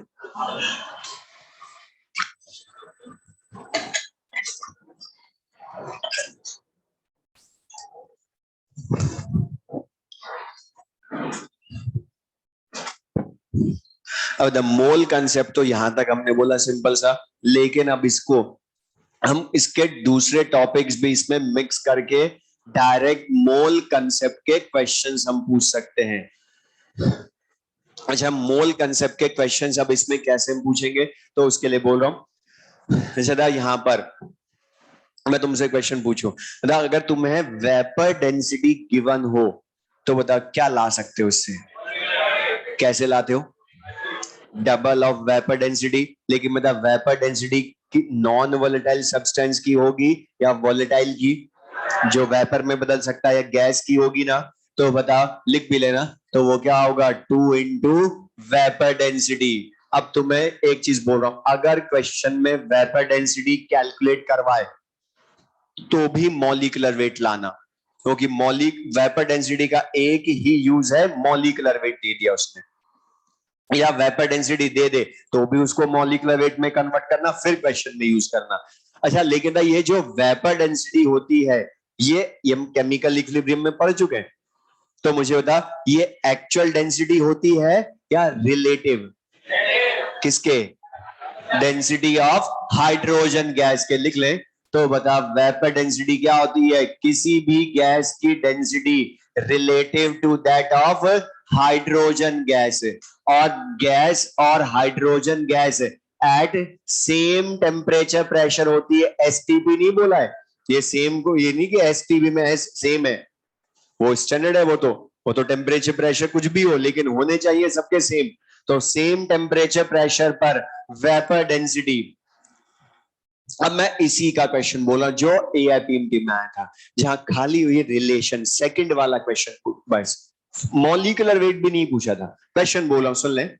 उसने बोला था density of hydrogen gas at STP given था, density of hydrogen gas given थी, और बोला था डेंसिटी ऑफ एयर वो भी गिवन थी, और एयर बताओ मिक्सचर ऑफ गैसेस मतलब गैस ही है ना, और बोला था vapour density of air find कर, मतलब खाली फॉर्मूला यूज करना, density of air upon density of hydrogen gas, जो उसने खुद ने क्वेश्चन में दी थी, कर लोगे। अब इसी के साथ मोल कंसेप्ट में ही एक और लॉ जो हम ऑलरेडी बहुत चैप्टर्स में यूज कर चुके हैं, एवोगाड्रोस लॉ, ये भी क्वेश्चन में यूज होगा, लिख लें, और मैं बताऊंगा अभी बहुत सारे चैप्टर्स में यूज कर चुके हैं इसको, लिखे Avogadro's law.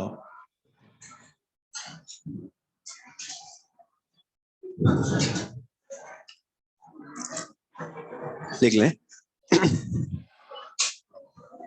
at constant temperature and pressure, at constant temperature and pressure, at constant temperature and pressure, volume of a gas, volume of a gas is directly proportional to, is directly proportional to number of moles of that gas, is directly proportional to number of moles of that gas, number of moles of that gas। अब ये है क्या, देख ले board पर, ये statement बाद में पढ़ेंगे। हमने क्या बोला, एट कांस्टेंट टेम्परेचर, हमने बोला लॉज भी आइडियल गैस इक्वेशन से प्रूव करते ना गैस के लिए, तो अब बता ये लॉ है तो गैस के लिए ना, तो प्रेशर कांस्टेंट बोला ना उसने, सबसे पहले पढ़ो at constant temperature and pressure, तो बता प्रेशर कांस्टेंट, आर तो वैसे यूनिवर्सल गैस कांस्टेंट, टेम्परेचर भी कांस्टेंट, तो बताओ pressure constant, temperature constant, R constant, तो जो ये वॉल्यूम ऑफ गैस होगा वो किसके पर डिपेंड करेगा, नंबर ऑफ मोल्स पर करेगा। मतलब हमने addition of inert gas at constant pressure chemical equilibrium में ली शेटले प्रिंसिपल में पढ़ा था, तो बता at constant temperature and pressure पर हमने बता क्या बोला था कि टोटल मोल बढ़ते हैं इसलिए वेसल का टोटल वॉल्यूम बढ़ता है, फिर कंसंट्रेशन बदलती है। या थर्मोडायनेमिक्स में भी मतलब हमने पढ़ा था इन अ केमिकल रिएक्शन जब कांस्टेंट टेम्परेचर एंड प्रेशर पर वर्क होता है तो work done minus P delta V open vessel में या minus delta n g R T लिखा था ना। तो बता वो लाए कैसे थे कि रिएक्टेंट से जब प्रोडक्ट बनते हैं तो कॉफिशिएंट बदलने की वजह से मोल बदलते हैं और मोल बदलते हैं तो वॉल्यूम भी बदलता है ना। बोलो जिसके मोल ज्यादा उसका वॉल्यूम ज्यादा, इसलिए बता फिर तभी तो delta n g positive negative zero वाले क्वेश्चंस करते थे v प्रोपोर्शनल टू n। तो बता वो यही तो है ना, बता यूज हमने बोला इसको ऑलरेडी बहुत कर चुके हैं, लिख लो ये। और इसी का दूसरा स्टेटमेंट जो हम स्पेसिफिकली मोल कंसेप्ट में करेंगे यूज, इसी का सेकंड स्टेटमेंट लिख लें।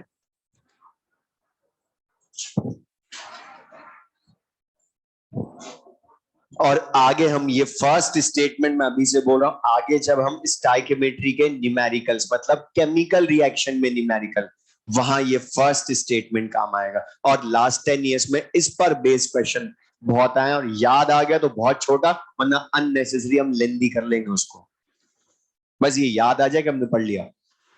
देखो सेकंड स्टेटमेंट इसका, at same temperature and pressure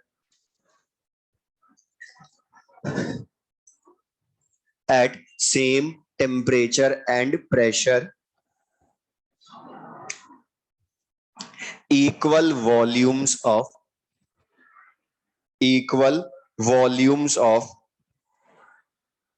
different gases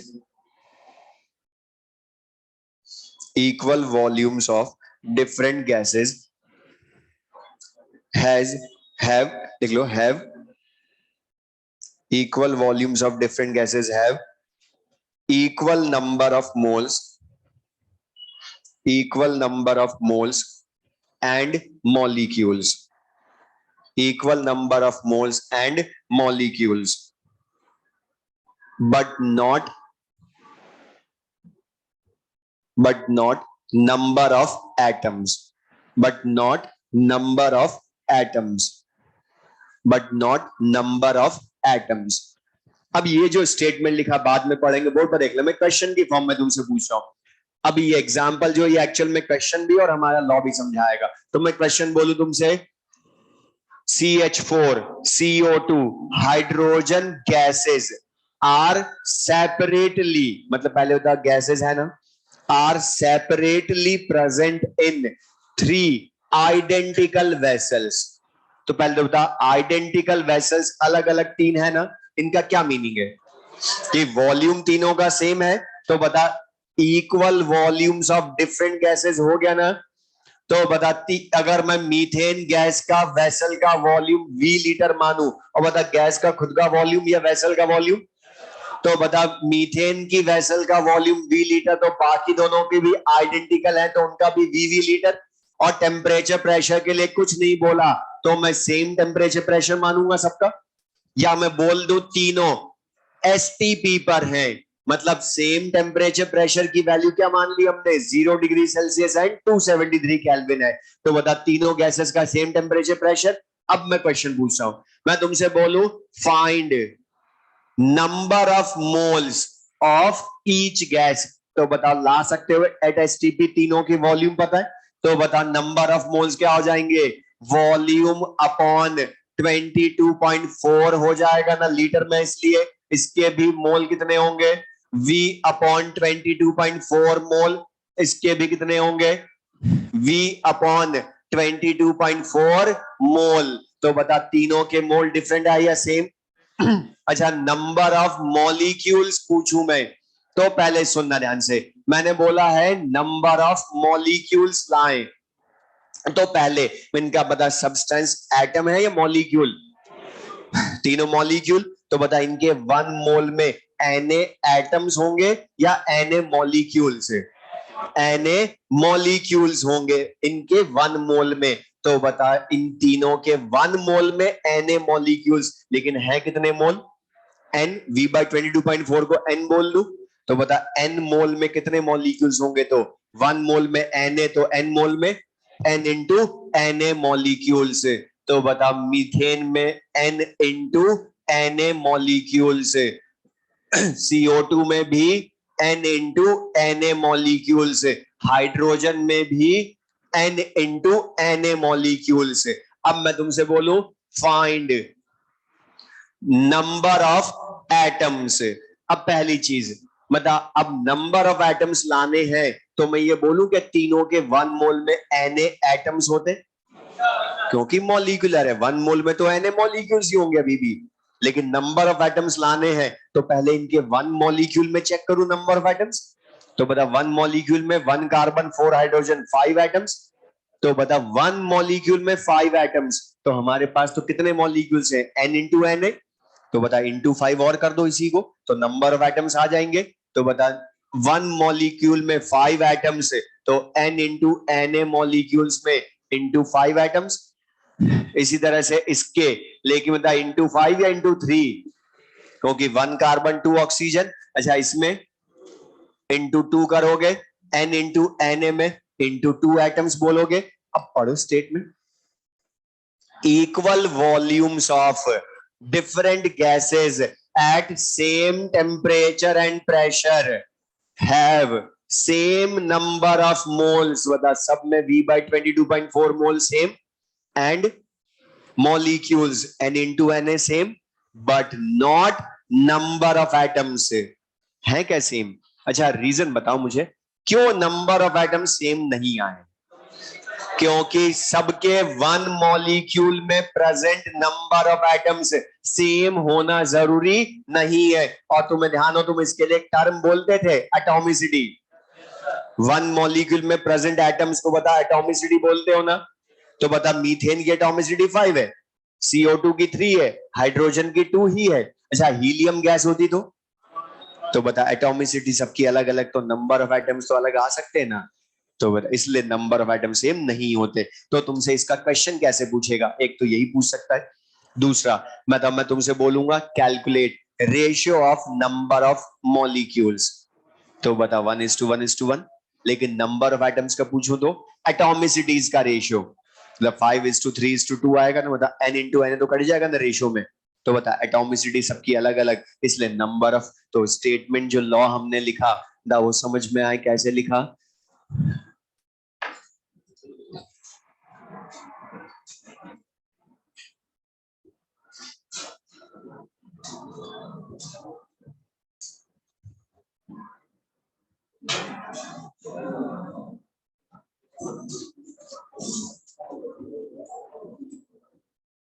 अब इनमें से डायरेक्ट मोल कंसेप्ट पर बेस्ड क्वेश्चन लास्ट 10 इयर्स में सबसे ज्यादा मोल कंसेप्ट का अगर डायरेक्ट क्वेश्चन पूछा है, और पूछा है बहुत बार, तो उसने 99% नंबर ऑफ आइटम्स पूछे इन गिवन सब्सटेंस। और नंबर ऑफ आइटम्स पूछे तो हमने डायरेक्ट जो अभी इतना सारा करा, मतलब बार बार ये करोगे तो बहुत लेंदी हो जाएगा। मतलब गिवन वॉल्यूम को पहले मोल में बदला, फिर इंटू Na किया, मॉलिक्यूल्स में बदला, फिर इंटू एटॉमिसिटी किया, तो नंबर ऑफ एटम्स आए। तो बता उसकी जगह डायरेक्ट ये शॉर्ट कंक्लूजन यूज कर लो ना।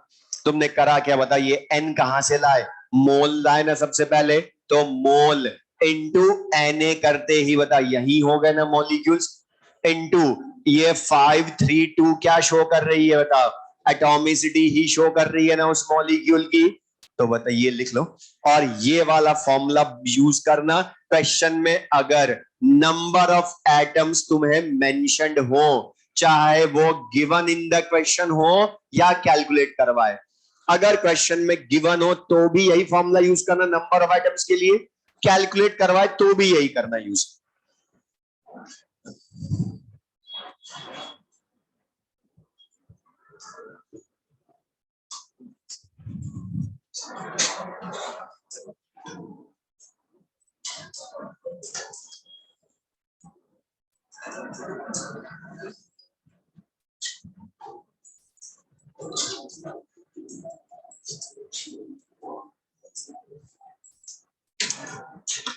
अब यहां पर बोर्ड देख लें, एक और कन्वर्जन या रिप्रेजेंटेशन, ग्राम एटम लिखा हो, ग्राम मॉलिक्यूल लिखा हो, या ग्राम आयन लिखा हो, एक साथ वर्ड्स में सिंबल ना लिखो किसी के, वर्ड्स में लिखाओ ग्राम एटम एक साथ, बीच में कुछ नहीं लिखा होना चाहिए ग्राम एटम के।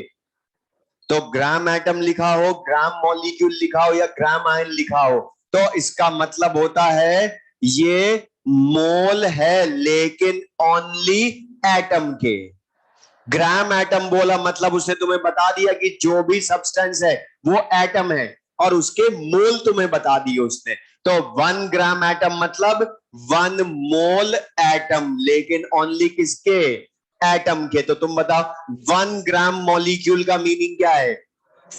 1 मोल मॉलिक्यूल के ओनली। मतलब क्या? ये रिप्रेजेंटेशन का यूज ये क्यों बनाया नया, उसका रीजन सुन लो। बिकॉज वो कई बार तुम्हें बोल देगा ग्राम मॉलिक्यूल, मतलब तुम्हें उसने बता दिया कि सब्सटेंस चाहे एग्जिस्ट किसी में भी करता हो, लेना उसको मॉलिक्यूल फॉर्म में। अगर ग्राम एटम बोल दिया तो उसको किसमें लोगे? एटम, और उसने मोल भी बता दिए साथ में। और बता, ये जो ग्राम आयन मोल आयन होता है, ये तो हम ऑलरेडी आयनिक इक्विलिब्रियम में यूज भी कर चुके हैं। जब हमने बताया था वाटर में H प्लस आयन कंसेंट्रेशन 10⁻⁻7 मोल पर लीटर होती है, तो लिखा था 10⁻⁻7 मोल को ग्राम आयन पर लीटर, लेकिन वो ओनली आयन था इसलिए लिख पाया।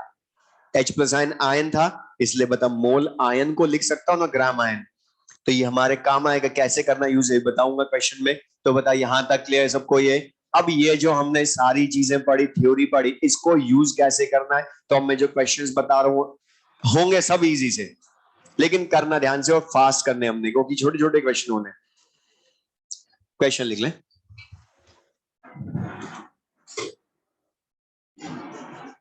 लिख लें, P and Q, P and Q, question लिख लो। P and Q are two identical vessels.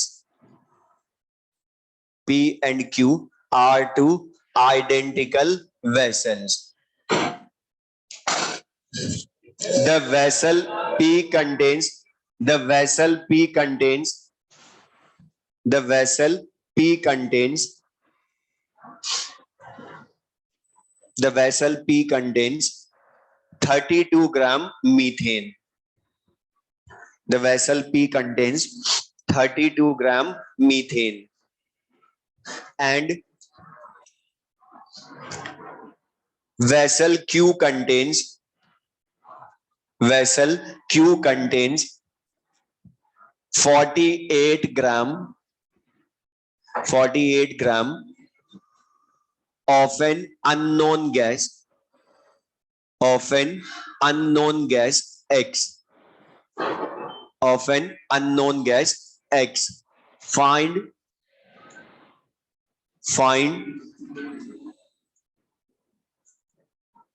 vapor density of gas X. Vapor density of gas X.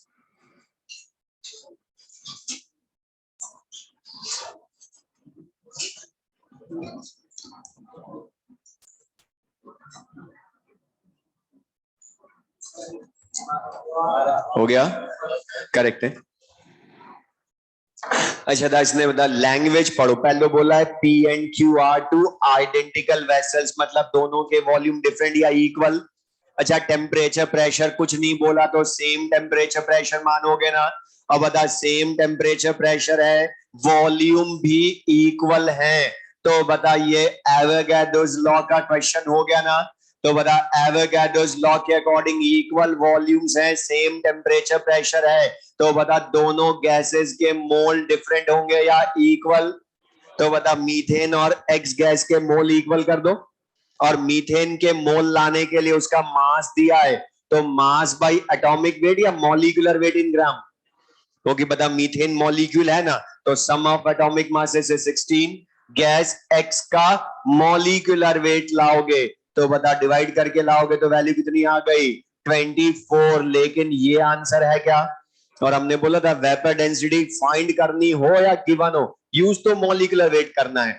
और बताइए क्या होता है? Double of vapour density. तो बता वेपर डेंसिटी जो होगी वो मॉलिक्यूलर वेट का हाफ, तो आंसर इज 12। सबका हो गया? नेक्स्ट क्वेश्चन लिख लें बोर्ड पर से। फाइंड मास ऑफ बोर्ड पर लिख लें।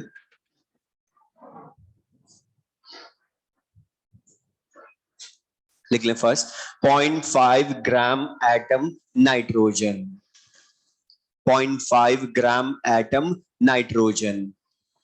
Second 0.5 gram molecule nitrogen, 0.5 gram molecule nitrogen. अच्छा, पहली चीज जो अभी हमने पढ़ा उसके अकॉर्डिंग, मतलब ग्राम एटम एक साथ लिखा है ना फर्स्ट में, तो पहली चीज तो बता ये मोल को शो करता है या मोल एटम को। अच्छा रुक जा, सुन लो मैं क्वेश्चन जो बोल रहा हूं, पूरी फिजिकल केमिस्ट्री में अगर मैं ये ग्राम एटम साथ में ना लिखता तो नाइट्रोजन को बता N लिखते या N2, जो स्टेबल होती वो लिखते फिर। तो बता ये ग्राम एटम लिखा है तो इसने तुम्हें क्या बता दिया, इस नाइट्रोजन को N2 नहीं लोगे N लोगे, क्योंकि मोल एटम के शो करता है वो, इसलिए बता इसको 0.5 मोल नाइट्रोजन एटम क्यों लिखा, समझ में आया। और 1 ग्राम एटम इक्वल्स टू 1 मोल, तो 0.5 मोल। अच्छा मोल आ गया तो इसको मास में बदल सकते हो ना, लेकिन बता एटम है ना ये तो, और एटम है तो इसके लिए मॉलिक्यूलर वेट से डिवाइड करोगे या एटॉमिक वेट से। और बता नाइट्रोजन का एटॉमिक वेट कितना होता है 14, तो बता answer will be 7 gram nitrogen atom. और बता 0.5 को हाफ लिख सकते हो ना, लेकिन मतलब सेकंड में क्या लिखा है, ये क्वेश्चन खाली समझाने के लिए था, अभी जो नोट लिखा ग्राम मॉलिक्यूल लिखा है, तो बता 0.5 मोल N लिखूं या N2, क्योंकि नाइट्रोजन के ग्राम मॉलिक्यूल बोला है, तो बता मास अपॉन मॉलिक्यूलर वेट इन ग्राम करोगे ना, तो बता इसका मास क्या हो गया 0.5 मतलब हाफ, लेकिन मॉलिक्यूलर वेट 14 या 28, तो बता नाइट्रोजन का मास कितना हो गया N2 का 14 ग्राम नाइट्रोजन। तो बता सिंपल सा क्वेश्चन। नेक्स्ट क्वेश्चन लिखें। अब ये जो मैं क्वेश्चन करवा रहा हूं ये AIPMT में आएगा। find number of atoms in board पर लिख लें in 0.1 mole triatomic gas, in 0.1 mole triatomic gas।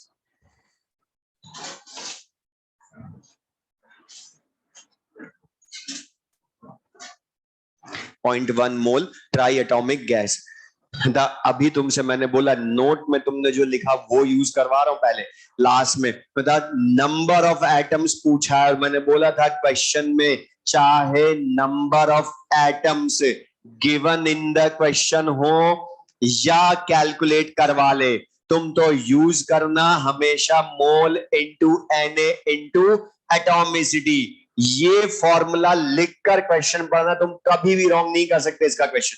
अब बता यहां तो बहुत इजी, मोल उसने खुद ने ही दे दिए Na फिक्स, अच्छा एटॉमिसिटी भी बता दी उसने ट्राई एटॉमिक लिखकर, तो बता ये बहुत टफ, ये सबसे इजी अभी तक में सबसे इजी मैंने बोलता इसलिए ये PMT में आया था।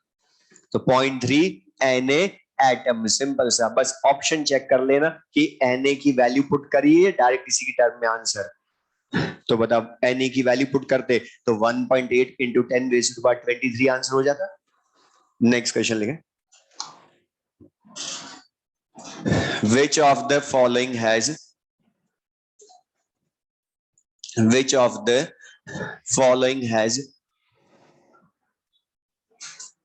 maximum number of atoms? Options लिख लें बोर्ड पर से। Which of the following has maximum number of atoms? लिख लें options. 1 gram Cl and 1 gram Cl2, इसमें तुम्हें बताना है।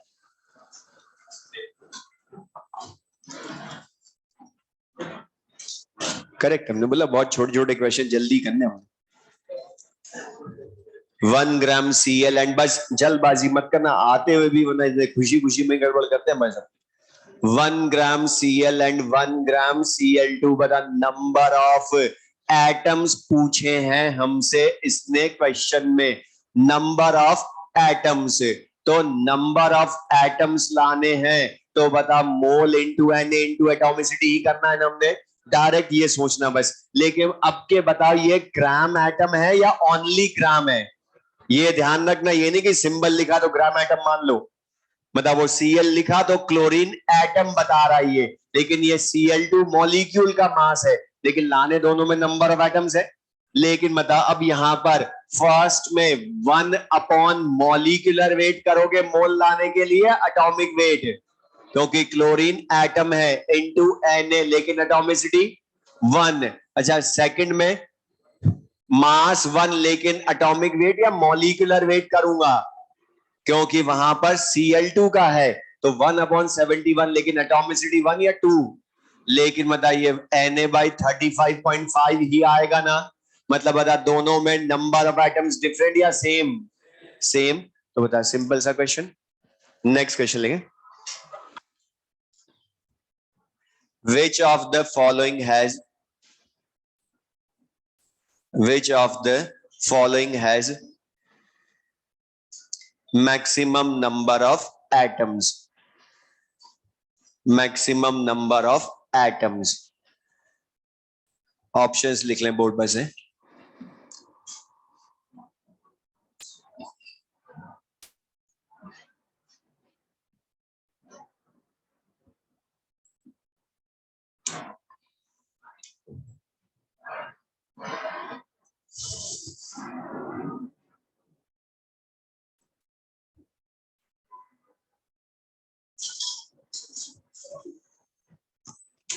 अब इस तरह का क्वेश्चन भी लास्ट 5 इयर्स में है, जहां उसने इस तरह से अलग अलग डाटा देकर नंबर ऑफ आइटम्स पूछे थे, मतलब जो हमने सारे फॉर्मूलेस पढ़े वो यूज करने थे मोल लाने के लिए। करेक्ट।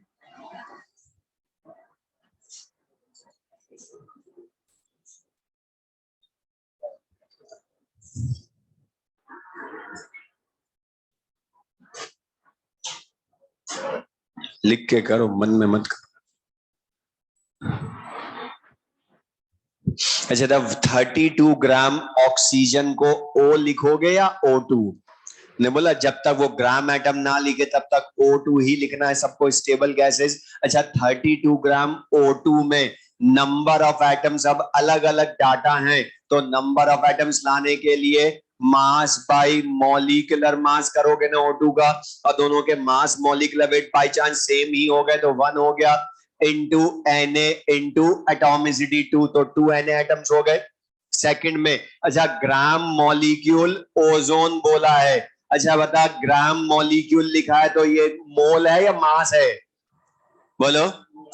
ओजोन के डायरेक्ट ही मोल हो गए ना हमारे पास, ग्राम मॉलिक्यूल लिखा है तो 1 मोल इंटू Na इंटू 3, तो बता 3 Na तो 2 Na से ज्यादा हो गए ना, तो फर्स्ट वाला छोड़ो, सेकंड 3 Na। अच्छा थर्ड में volume of gas at STP है, तो बता अब यहां नंबर ऑफ मोल्स लाने के लिए volume in litre upon 22.4 litre करोगे, तो बता 33.6 अपॉन 22.4, लेकिन इंटू Na इंटू एटॉमिसिटी 1 या 3 या 4, SO3 में 1 सल्फर 3 ऑक्सीजन, डिवाइड करोगे 3/2, लेकिन ये कितना हो गया 6 Na, तो बता सेकंड भी रॉन्ग क्योंकि उसमें तो 3 Na ही है।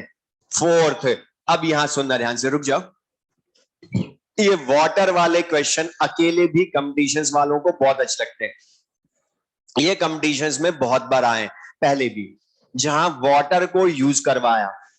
तो ध्यान सुनना, अकेला वाटर में इसको ये भी अकेले भी पूछ सकता था कि 9 मिलीलीटर वाटर में फाइंड करें नंबर ऑफ एटम्स। तो पहली चीज बताओ, वाटर गैस होता है या लिक्विड होता है? लिक्विड होता है, वरना अभी कुछ को लग रहा था कि मैं बोलता ना कि वॉल्यूम अपॉन 22,400 यूज करके मोल ले आऊं, तो वो मना करते और ये बोलते क्योंकि इसमें एसटीपी नहीं लिखा है। अच्छा बता एसटीपी या एनटीपी लिख दूं तो भी यूज नहीं कर सकता, क्योंकि वो only for gas at STP NTP होता है, तो मतलब कि ये तो लिक्विड होता है। तो अब एक चीज बोलो, सुन लेना ध्यान से, अगर क्वेश्चन में सॉलिड या लिक्विड का वॉल्यूम देकर मोल लाने हो तो तुम लाओगे ऑलवेज उस वॉल्यूम का यूज करके मास, और मास लाने के लिए डेंसिटी चाहिए होगी। तो सॉलिड की डेंसिटी तो वो खुद दे देगा, लेकिन वाटर की हमने बोला कभी नहीं देगा डेंसिटी, तुम्हें याद रखनी है वो। और बता वाटर की डेंसिटी कितनी होती है? 1 ग्राम पर लीटर मिलीलीटर। अच्छा किलोग्राम में यही होती है, 1 किलोग्राम पर लीटर में भी वही होती है। ओके डिवाइड बाय 1000 कर लो दोनों साइड, आएगा तो यही। और अब बताइए तुम्हें याद रखनी और ये ध्यान रखना, सुन ले मैं जो बोल रहा हूं।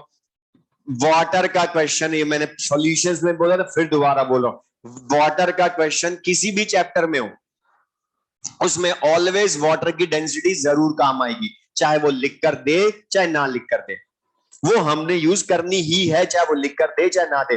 तो नहीं लिख कर दी तो भी यूज करनी थी। अब लेकिन डेंसिटी को यूज कैसे करोगे फिर आगे? तो फिर जनरल बोला हूं, किसी भी चैप्टर में डेंसिटी हो तो बचपन से जो तुम फॉर्मूला पढ़ रहे हो mass upon density, density equals to mass by volume, वो लिख लेना पेपर पे, मन में मत रखना, हमेशा होगा। तो डेंसिटी का यूज करना मास बाय वॉल्यूम, वॉल्यूम है डेंसिटी है और तुम्हें मास ही चाहिए वाटर का, तो बता वॉल्यूम इंटू डेंसिटी, मतलब 9 मिलीलीटर इंटू 1 ग्राम पर मिलीलीटर, मतलब 9 ग्राम वाटर हो गया ना।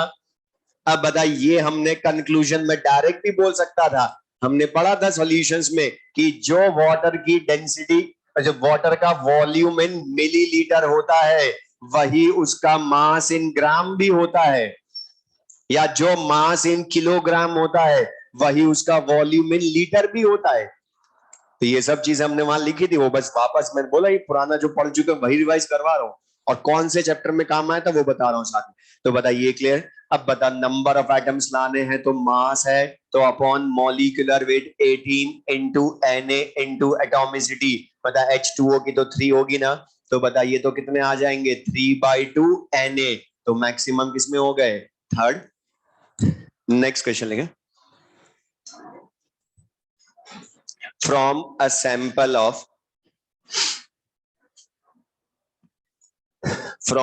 sample of बोर्ड पर से 2.8 liter CO2, from a sample of 2.8 liter CO2 at STP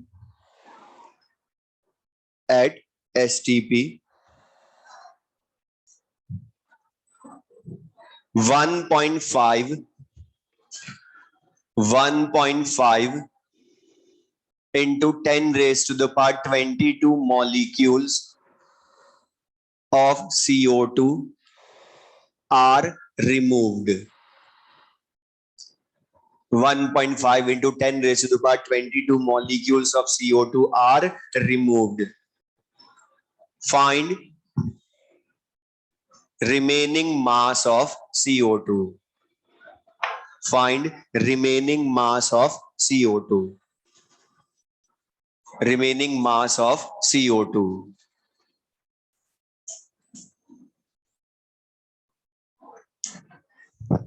और मैं एक चीज बोल रहा हूं, मोल कंसेप्ट डायरेक्ट कोई भी क्वेश्चन हो तो मैं एक ही चीज सोचना है, मोल लाओ आंसर लाओ। मोल ले आना, चाहे कुछ भी डाटा हो तुम्हें समझ में आए चाहे ना आए, उसका क्या करना है, मोल ले आना, बाद में सोचना क्या करोगे।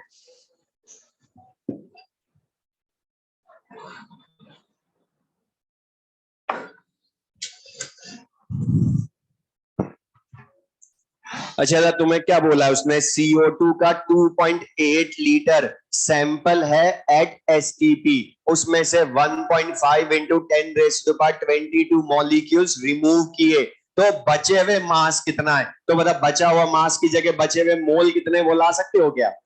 तो लेकिन बता उसके लिए पहले इनिशियल मोल चाहिए ना तुम्हें, सैंपल में थे कितने CO2 के मोल, तो बता volume in litre upon 22.4 litre at STP करके CO2 गैस के इनिशियल मोल ला सकते हो ना। अब इसको फ्रैक्शनल रहने दो, कैलकुलेशन इजी होगी, वरना अभी बहुत लेंथी कर ली, 1/8 को डिवाइड करके 0.125, जबकि बता एग्जैक्ट करो, फ्रैक्शनल रहने दो। अच्छा, उसने मॉलिक्यूल्स कितने रिमूव किए वो भी तुम्हें बता रखे हैं, 1.5 into 10 raised to the power 22, लेकिन मोल लाने के लिए बताओ अपॉन Na करोगे ना इसमें, और इसको डिवाइड करोगे, फिर फ्रैक्शनल रहने दो, 1/40 मोल। अब बता, इनिशियली थे 1/8 मोल, तुमने रिमूव कर दिए 1/40 मोल, तो बता रिमेनिंग मोल या लेफ्ट मोल कितने हैं, ला सकते हो क्या?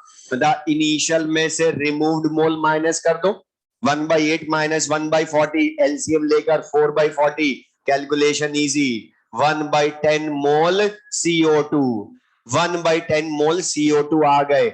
अब लेकिन बता मोल को चाहो जिसमें बदलो, हमने तो बोला था मोल लाओ आंसर लाओ। अब बता, मास पूछा है तो हमने आज ही पढ़ा, किसी भी सब्सटेंस के 1 मोल का मास mw ग्राम होता है, क्योंकि मॉलिक्यूल है तो n मोल का क्या होगा, n इंटू mw। ये तो हमने वैसे भी बहुत चैप्टर्स में करा।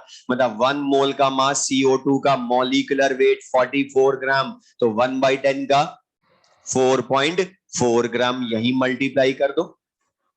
और बताइए हमने, अब मैं इसी क्वेश्चन का चेंज मैं वॉल्यूम पूछ लेता तो भी मोल इंटू 22.4 लीटर कर दो, मॉलिक्यूल्स पूछता तो भी मोल लाओ, मैं तो बदलूंगा ही नहीं, हर बार एक ही तरह से इंटू Na कर दो, या मैं ओनली मोल पूछूं तो भी क्वेश्चन सॉल्व। मोल हिलाना है, एक लिख लो बस, ये इजी सा क्वेश्चन लेकिन अच्छा क्वेश्चन जो आज हमने किया उनमें, find the volume of,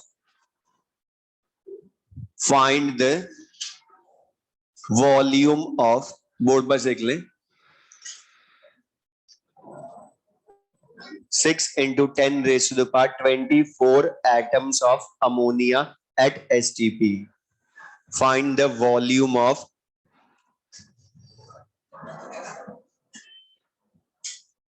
find the volume of 6 into 10 raised to the power 24 atoms of ammonia at STP.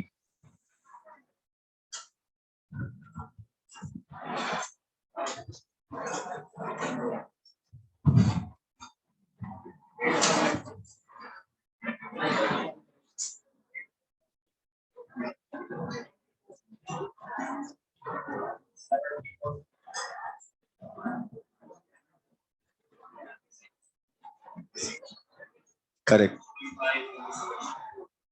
और देख लो, इतना मैंने बार बार जिसके लिए बोला था, तुमने स्टार्स भी बनाए थे, अभी बता रहा हूं जो जिन्होंने गड़बड़ करी वो कहां से करी। अच्छा था, तुम्हें इस क्वेश्चन में आपके नंबर ऑफ एटम्स कैलकुलेट करने हैं या गिवन है? अच्छा, वॉल्यूम लाना है तो तुम्हें क्या बोला, कुछ भी पूछ ले, वॉल्यूम पूछे, मास पूछे, मॉलिक्यूल पूछे, तुम तो मोल लाओ तभी आंसर आएगा। तो अब बता, मोल लाने के लिए तुम्हें उसने आपके क्या दे दिए, नंबर ऑफ एटम्स दे दिए। तो बता, नंबर ऑफ एटम्स तुम्हारे पास हो क्वेश्चन में, तो मैंने बोला हमेशा यही लिखना फॉर्मूला, और कुछ मत लिखना वरना रॉन्ग करोगे, जो भी कर लिया रॉन्ग। मोल लाने थे into Na 6 into 10 raise to the power 23, लेकिन एटॉमिसिटी इसकी 1 या 4, 1 नाइट्रोजन 3 हाइड्रोजन, तो नंबर ऑफ मोल्स कितने आए, 10 आए या 5/2 मोल अमोनिया आई, 5/2 मोल अमोनिया। अब बता, 1 मोल अमोनिया का वॉल्यूम एट एसटीपी 22.4 लीटर, तो volume of ammonia will be 56 litre ammonia at STP present है। अब जिनका अभी 224 लीटर आया वो कहां से लाया, उनको पता था कि मोल लाने, लेकिन मोल लाने के लिए उन्होंने क्या करा, number of atoms upon Na करके मोल ले आए। अच्छा, सेकंड फॉर्मूला देखो जो हमने नंबर ऑफ मोल्स, देखो नंबर ऑफ मोल्स कैलकुलेशन का सेकंड फॉर्मूला पढ़ो, जो मैंने लिखवाया ही नहीं वो यूज कर लिया। मैंने लिखवाया कि number of atoms upon Na, बोलो नहीं लिखवाया, इसीलिए यहां पर वो मैं लिखवा सकता था जो मैक्सिमम बुक्स में नोट्स में लिखा होता, number of particles upon Na equals to mole, but मैंने जानबूझ के नहीं लिखवाया, वरना हम यहां गलत जगह यूज करेंगे उसको। बताइए, 1 मोल में Na एटम्स होंगे इसके, 1 मोल में Na मॉलिक्यूल्स ही होंगे, ये तो अमोनिया मॉलिक्यूलर है, वो वाला फॉर्मूला काम कहां से आएगा? और मैं तुम्हें बोला इसलिए अलग से लिखवाया नंबर ऑफ एटम्स का, कि तुम गड़बड़ ना करो। तो आप कर लोगे, ठीक है। बाकी फिर हम नेक्स्ट क्लास में पढ़ेंगे।